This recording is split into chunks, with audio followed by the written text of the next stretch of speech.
What up, guys? Carolina Jackpot coming at you on Saturday morning. It's week 11 of the college football season. Time to do the quick hitters here, shall we? Florida State going on the road to take on Boston College. Boston College is laying 2 and the hook at home against the Willie Taggartless Seminoles. Let go on Sunday after a 27-10 loss to the Miami Hurricanes. They're having a really bad season down there. Boston College having a bad season too. This team has given up a ton of points. They can score some points though. That is one thing about them. They can move the ball on the ground. I would have to say that their forward passing game is abysmal. Their actual starting quarterback, Anthony Brown, out for the year several weeks ago. A lot of times you'll see some teams kind of band together in these kind of situations where the coach has just been let go or coach quit in the middle of the season after they went and lost to LSU. And sometimes they'll band together. Sometimes they'll go lose to the Citadel. But sometimes they will band together and play a little better. So, therefore, I am going to take the Florida State Seminoles in this game to cover that 2.5 points. And I think they get the upset win on the road here. Vanderbilt on the road at Florida. Florida laying 27 points at home, coming off of a loss to the Georgia Bulldogs in Jacksonville, which it pretty much ended their hopes of winning the SEC East unless Georgia slips up somewhere, which I don't see happening. Vanderbilt is not very good this year. I would dare say maybe Derek Mason's last year in Nashville. They just have not. They're finishing up around the 6-6 team.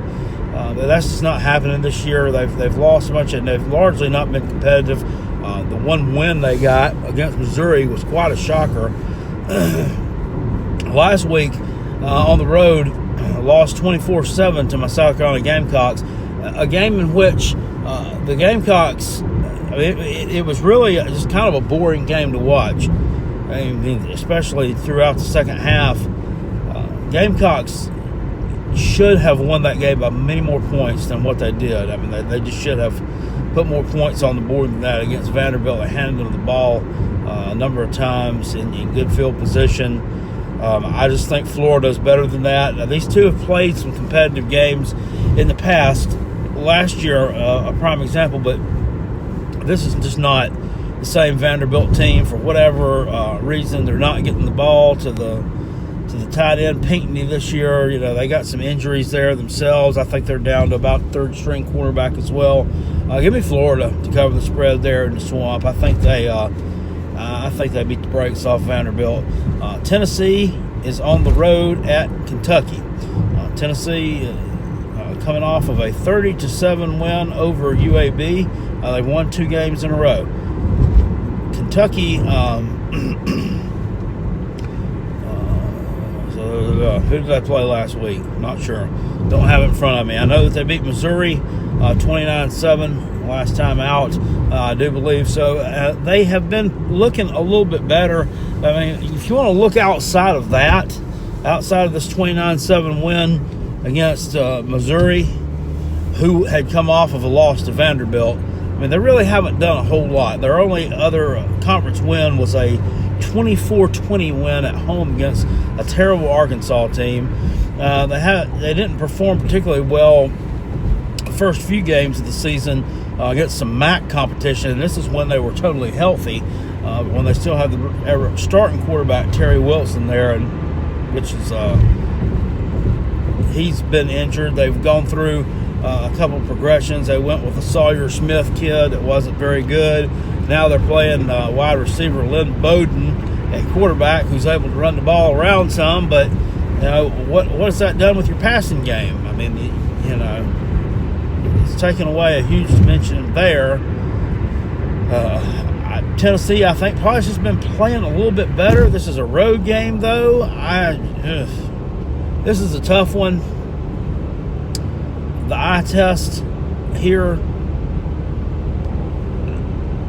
I said it a couple weeks ago. I made a guarantee, and I'm going to have to go back on my guarantee. I'm going to take Tennessee to cover the spread in this game.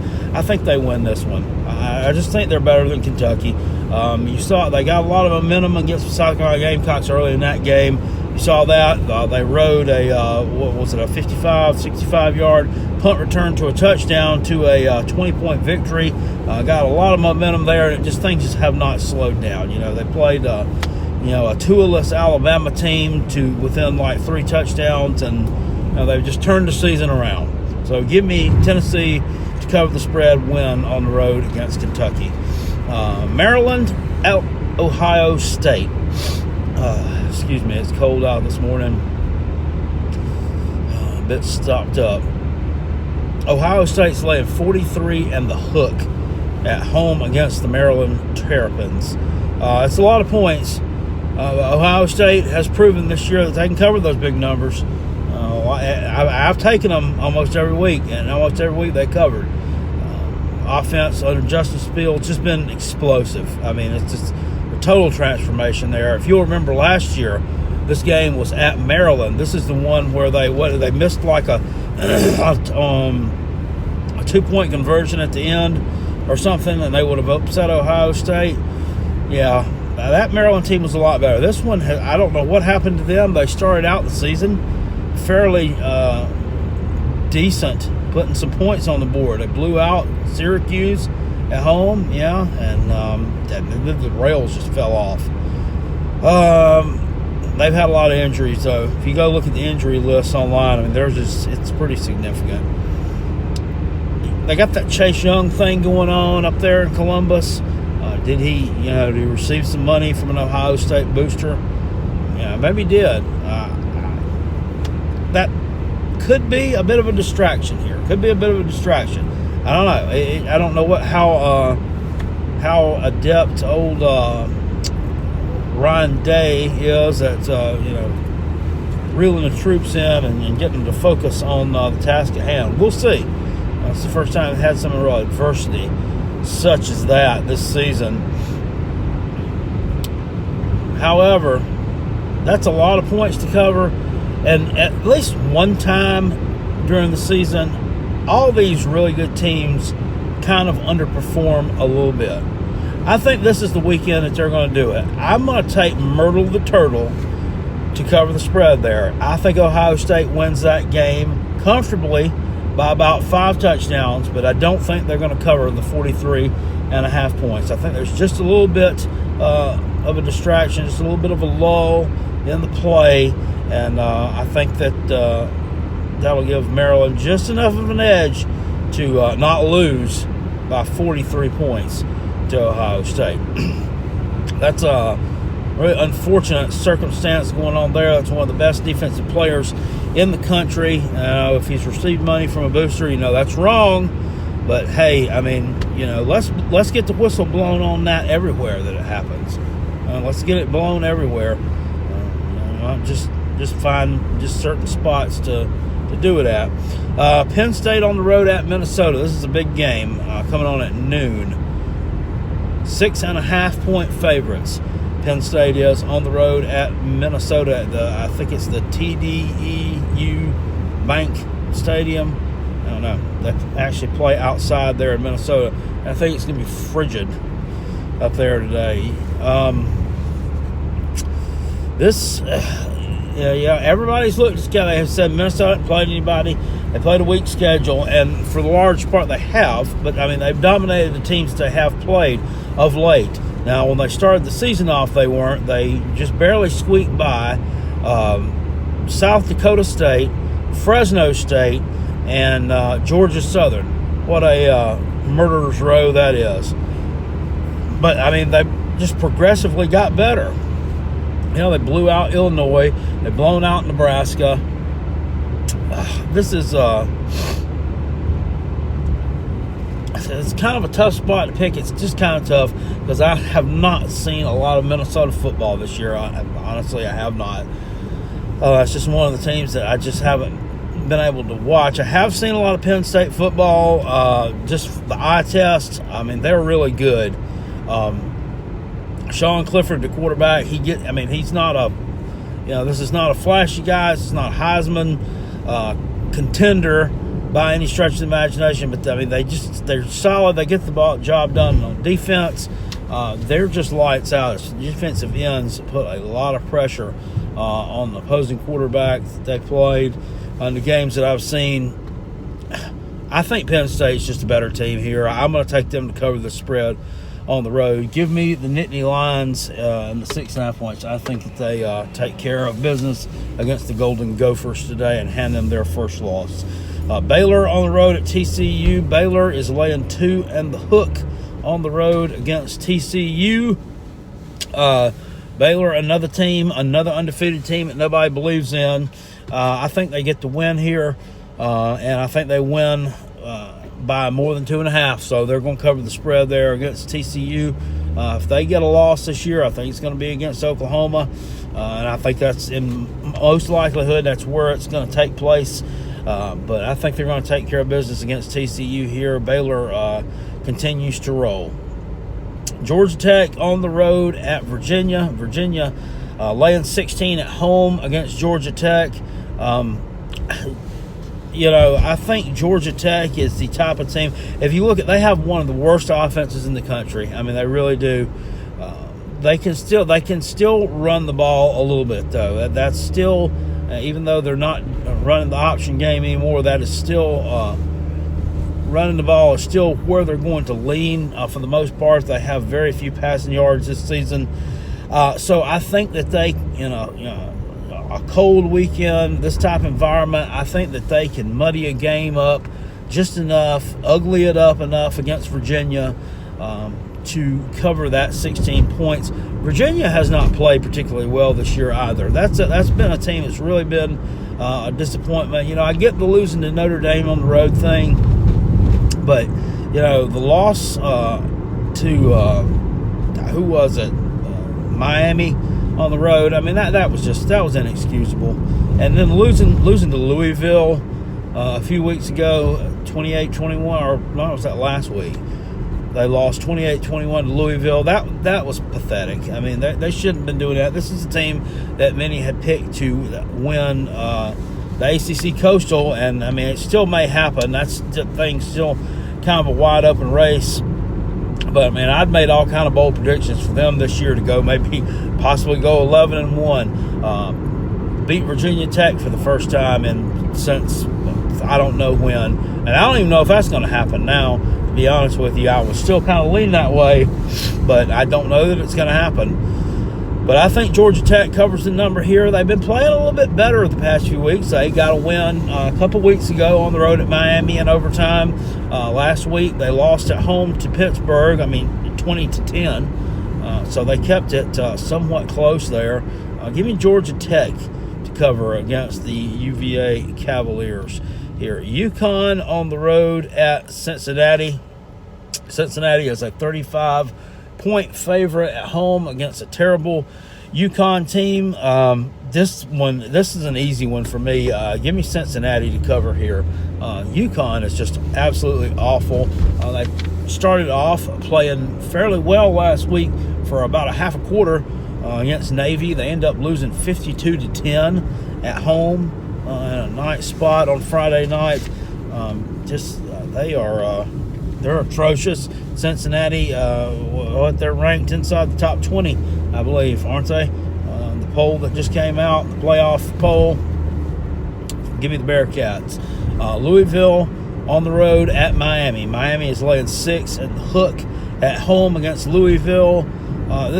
This is an interesting matchup. This is definitely an interesting matchup. Of course, at Miami, riding that emotional high. They've coming off that win against Florida State, where shame on you. You got poor old Willie Taggart fired. Thanks a lot, Miami. But no, I'm just kidding. At home, I think they cover this number here. Louisville last week got the win against Virginia. I think that they might be a little bit inflated. I still don't think Louisville's that good defensively. Their running game is strong, and offensively they're pretty good all the way around.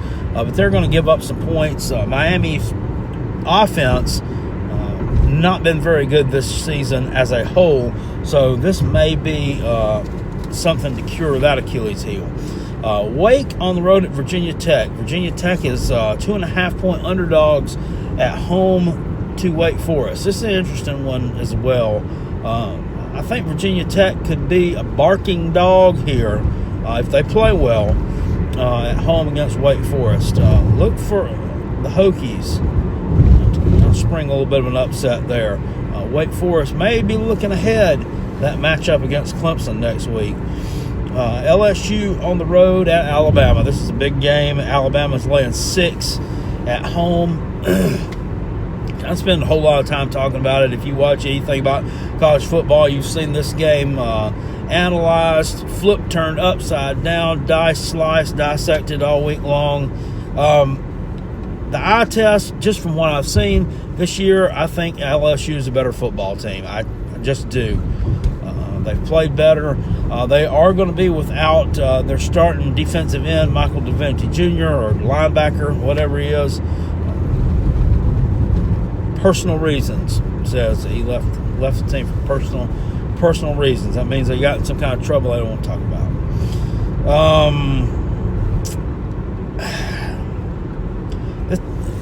This one, this is tough. You got Tua Tabachawacha. Is he going to play? Is he not going to play? Is he limited? What's going to happen there? I think he'll play. I think Alabama will win this game.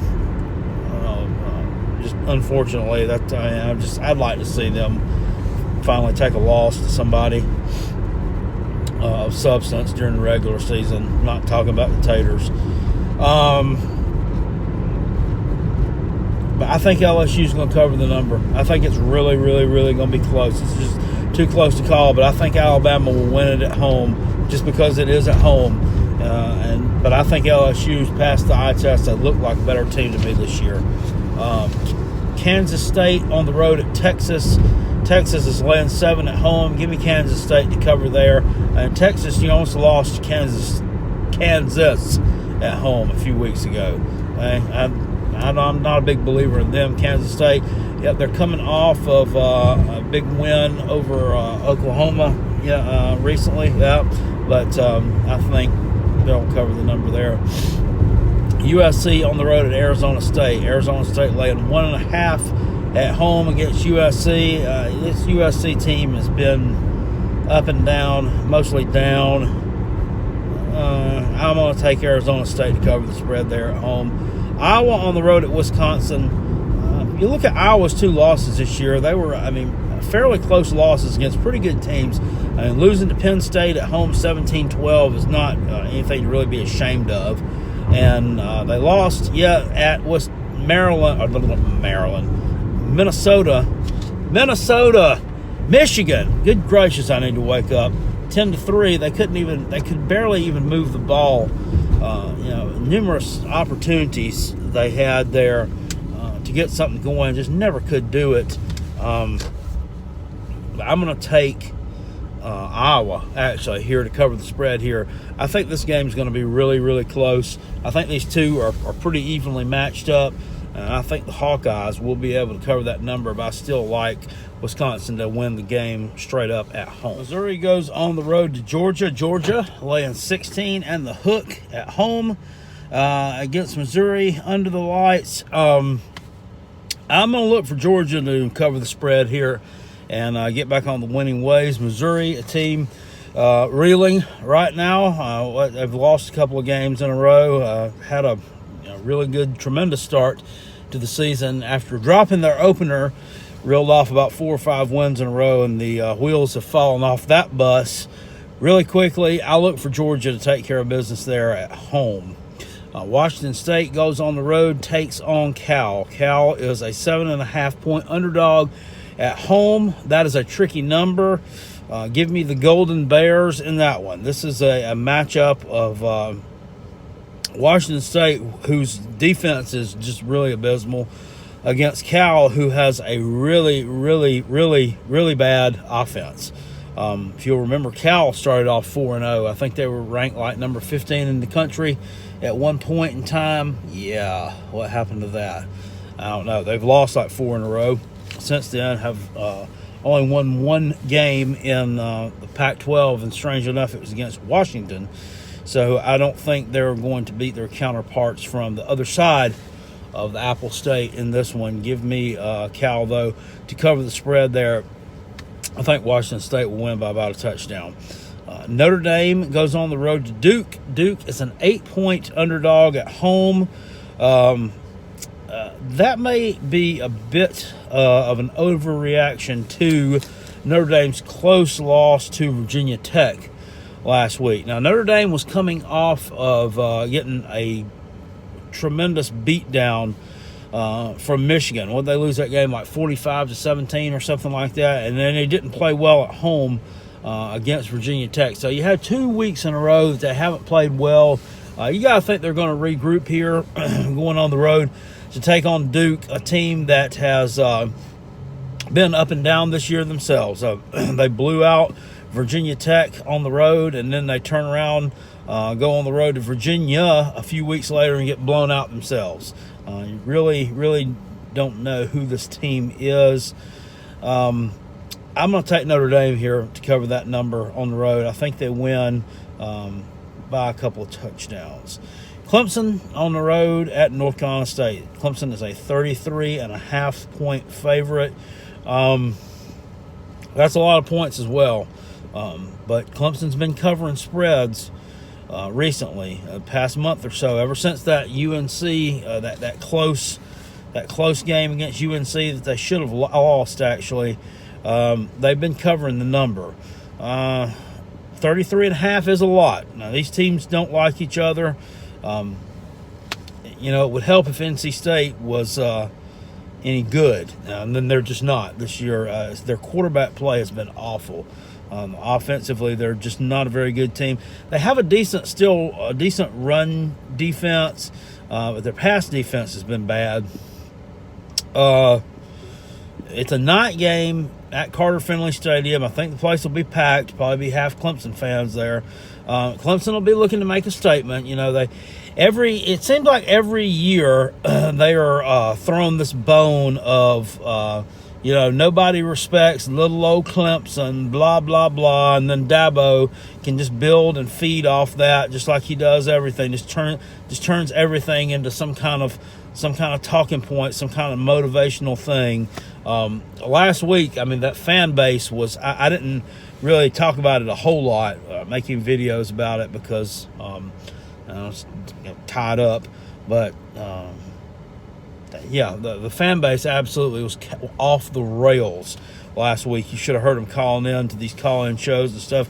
And it's already a sensitive fan base. A sensitive fan base. You have to tell them all the time how good their team is. You got to tell them, y'all are number one. Y'all the best team in the country. Y'all destroyed Alabama last year in the college football playoff championship game. Y'all are awesome. You have to tell them that all the time. If you don't do that every week, they get mad. They really got mad last week when they were, you should have seen some of the meltdowns on social media. It was pathetic.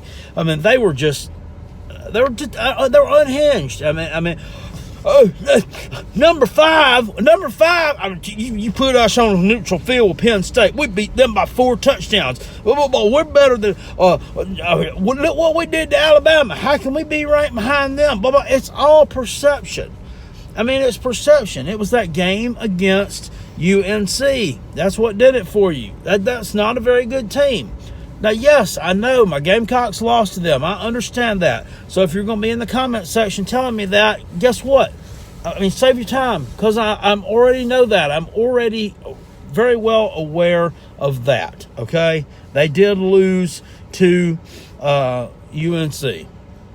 Still, Clemson shouldn't be playing a close game with them. Just shouldn't. So I would say here in this one, I'm going to take Clemson to cover the spread in this one. I think they win at about 45-10. NC State is just that bad on offense. They're not going to be able to score anything, and Clemson's defense has been largely dominant this year, except for a couple of times where they gave up some points at a time they shouldn't have. So give me the Tigers here. I think Travis Etienne will have a big night to kind of expose the run defense for NC State that we thought was okay, we're going to find out that's not. Iowa State at Oklahoma. Oklahoma laying 14 and the hook at home against Iowa State. I think they rebound from the loss to Kansas State a little bit. And I think they kind of lay it on Iowa State. And this one, Iowa State, a good team offensively. But at 5-3 right now, I don't think they're at the point of the season when we thought they would be. I thought a lot of people thought that would be a top 15 team, and they're not even ranked right now. So give me Oklahoma. I think they'll be able to stop them and win that game. Last pick of the evening, my South Carolina Gamecocks go up against the Appalachian State Mountaineers. The Tree Huggers come to Columbia, 6-point underdogs to the Gamecocks in Williams-Brice Stadium. This one I already talked about at length on, I think it was either Tuesday or Wednesday. This one is Will Muschamp's Waterloo. Either he's going to win this game and give him some momentum to go next week to Texas A&M and get a chance to win that game, finish up the regular season at 6-6, and possibly go to a shitty bowl somewhere. Or he loses this game, and if he loses this one, he's not beating Texas A&M next week. I mean, you can just forget it. I actually, you know what, on second thought, it would be the Gamecock thing to do to lose this game at home to App State and then actually go on the road next week and find a way to upset Texas A&M. Yeah, and finish 5-7. That's possible too. Both scenarios are possible. I'll say that. They're not beating Clemson. So, you know, this is it. Either he wins this one tonight and finds a way to maybe make a bowl and save his job for the 2020 season, or he loses this one tonight, loses next week, totally loses the fan base, and university has no choice but to make a move, buy out the contract, and get him out of town, because attendance at games has already dropped, and it's going to definitely drop more here. I think this one will probably be your best home crowd since the Alabama game. I think there may be more people in the stands here than there were for the Florida game, just because it's just a different atmosphere. It's a different type game, and App State's going to bring a lot of fans here too. They're going to bring a lot of fans here. They have a good football team. They're 7-1 this year. They come off the loss to Georgia Southern. I think they got caught looking ahead to play in South Carolina. Yes, they did beat UNC. I understand that, but that's an in-state rivalry against an ACC team. They've beaten ACC schools before, notably Wake Forest, several times. I don't know that they've ever knocked off an SEC team before. I'm trying to think back. I know they played Tennessee really, really, really close a few years ago in the opener, and then the next year they played at Georgia in the opener, and they got smacked around a little bit. They got smacked around by Clemson in the opener a few years ago, but who doesn't? Yeah, just college football juggernaut. They're good. Zach Thomas, quarterback, is good. Our running back, Darionton Evans, is already over 1,000 yards this year, I believe. I think we're going to have a tough time stopping them. That defense for South Carolina, especially the back end of it, has not played particularly well this year. And then how healthy are we going to be? Ryan Helinski, the quarterback, how healthy is he going to be? It seems like a week-to-week thing to where he's playing well, or, he looks like there's something wrong with him, and he's not. DeCarrion Joyner, I think, could come in and pose some problems for App State in this game if South Carolina uses him correctly. Running back Tavian Feaster is out in this game, so the 1-2 punch of him and Rico Dowdle is gone, because Rico Dowdle is returning from his injury in the game against Florida in this one. But how effective is he going to be? I mean, he hasn't seen action in several weeks, so he's going to be rusty. We have seen on their backup running backs, Mon Denson, Deshaun Fenwick, are viable. But, I don't know. Shy Smith, wide receiver, he's back from an injury last week.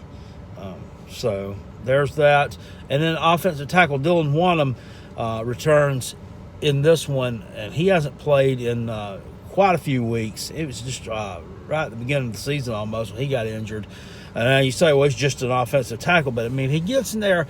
I mean, if he can give you just a millisecond of an advantage, just a half a second of somebody not being able to get off a block here, that can just that much of an advantage can be the difference between being able to make that cut and gaining 5 yards on a play or not being able to make it and, either losing yardage or getting stopped for no gain. So that's huge, in my opinion. He was a freshman all-SEC player last year. This is a tough one for me at home. I think that it's going to come down to the lines of scrimmage. I think South Carolina's defensive line versus App State's offensive line. Advantage goes to South Carolina. App State's defensive line versus South Carolina's offensive line. It's probably going to be about a tie because, I mean, yes, Dylan Wanham is back, but that offensive line has kind of been a crap show this year outside of that. I'm going to take App State here to cover the spread. I really am. I think South Carolina does something stupid. I think Will Muschamp does something dumb, and I don't think we lose the game. I think that it's very, very close. I can see South Carolina winning by 3 points. I'm going to say 27-24 because we never score over 30 points in a game. I mean, we're just not going to. Our offense just doesn't. But I think he finds a way to win this game here. I think he ends up finding a way to save his job for the 2020 season. And then who knows what's going to happen. Next year is a tough schedule as well. It gets no easier. Somebody asked me in the comment section on a video, I think it was yesterday, they asked me, who do I want for head coach at South Carolina? To answer your question, I don't know. I haven't thought that far ahead yet because it really hasn't entered my mind that they are actually going to do something with the guy. So that, when I'm convinced that a move will be made, then I'll start thinking about who I want. Right now, I really don't know. I couldn't tell you. Somebody said something about, you got a lot of good big openings out there. And so, some of those big-name guys aren't going to choose South Carolina. Well, you know what? I mean, there's big openings every year. I mean, it's every year. So there's that. You got to find the right fit, and I think they can find the right fit. This guy is not the right fit, though. But that's my points and picks against the point spread, and I will see y'all later. See how I did. Appreciate it. Peace. I'm out of here. Go Gamecocks.